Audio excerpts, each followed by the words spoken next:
when we turn upside, you'll go straight down. I don't know about that. What do you think about that, Steve? Rather you than me, Brendan.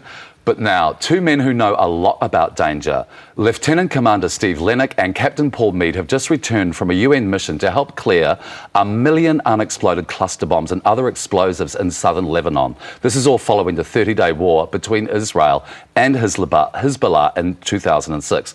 Finally got that out. Welcome to the show, gentlemen. Thank you. Now, Stephen, you're in charge of everyone. What does that mean that you do there? Well, my role was the senior national officer, so I kind of a bit of a father figure for our little task group, and basically establishing the operations in theatre and making sure that these guys can go out and do their job safely and securely in the environment where we are working. Is that pressure on you when you know you're actually sending men out and they could be, you know, blowing up? Yeah, you do tend to sort of wake up in the morning and think, oh, let's hope we have another good day today.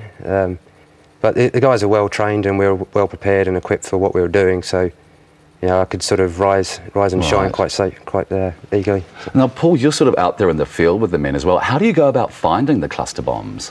I suppose it's a pretty simple process when you break it down, and it's all to do with drills. So the guys are taught how to move into the field with the different instruments, and it's basically just setting out lanes and moving through the field to try and locate them. I mean, there's 1 million bombs there, though. Does it ever sort of seem to you like it's an insurmountable, never-ending job that you're doing? I suppose it could be looked at that way, but as with anything, you know, break it down into small pieces, and which is what the UN, the Mine Action Centre over there, have done. Broken it down into smaller areas and tackled each one sort of on its own to work through the problem. Stephen, what sort of land is being cleared? Is this farmland or what sort? Yeah, it's farmland, sort of villages, areas, just public access ways and grazing lands, you know. So the effect on the population over there was economic and also for the health and well-being of the people itself. So. Well, they must be living in fear the whole time whenever they walk anywhere. Exactly right. There was numerous deaths from villagers or ordnance disposal experts while we were over there. So it was a. Do you mean even some of the Kiwi bomb disposal experts were injured as well? Oh no, none of us, but some of the other civilian organisations working and doing a similar job to us were on occasion injured or killed. Right. Well, we've got some footage of searching for the cluster bombs. So if you could talk us through this, Dave. Paul, what am I saying? If you can play that, yeah. So what's this? So this here is when we're doing our accreditation training. So just once we'd got into theatre and the guys going through the different drills that are required to keep us safe out there. So they're going through the medical evacuation drill here, should one of our guys get injured, which luckily we didn't have any such injuries over there. The uniforms look huge. Are they really heavy to wear? Yeah, they've got the Kevlar body armour over there. And so the guys sort of every day working in those. So I think it's a combination of the weight and the extra clothing that you've got to wear with the weather. It makes it a pretty tough job. But Stephen, does it give them good protection if something does go off? Yes, it does. Right. It's rated, and it's the type of kit we were wearing was accredited to the level for the munitions that we were disposing of. Right. So we were well looked after in that regard. So. Well, now we've got some looking for the cluster bomb, so let's have a look at this.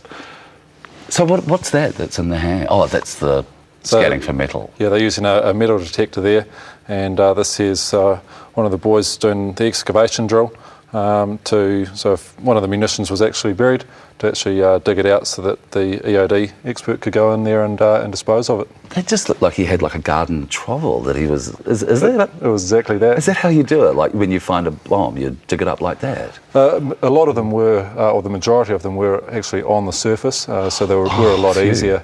But because of the time in which they've been sitting on the surface, and we'd gone through a winter as well, so a bit of rain, the mud had gone over them. Obviously some of them were in sort of ploughed or sort of orchards type areas, so some were a little bit below the surface. Right. Well, now we've got footage of one of them going off, which I don't want to see, I must say.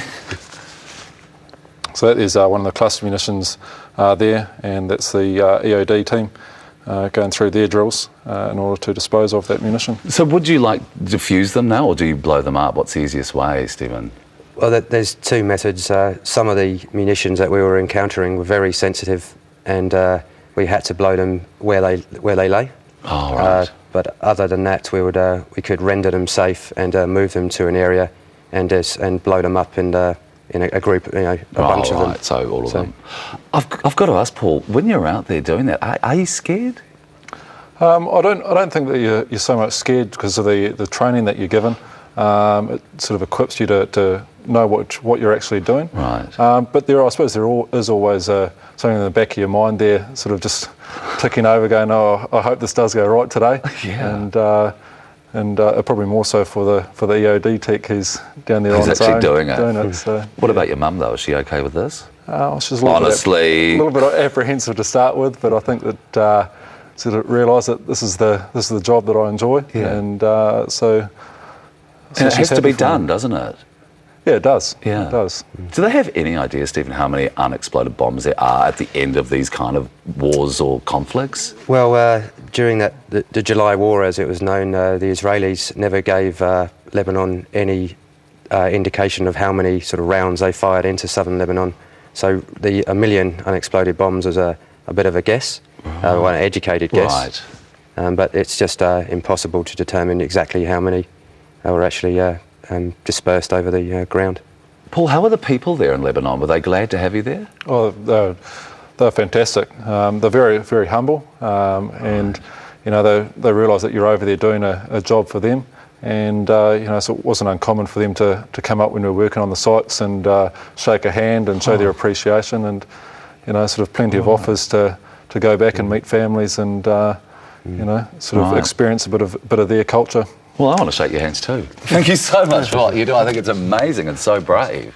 Cheers, Thank you.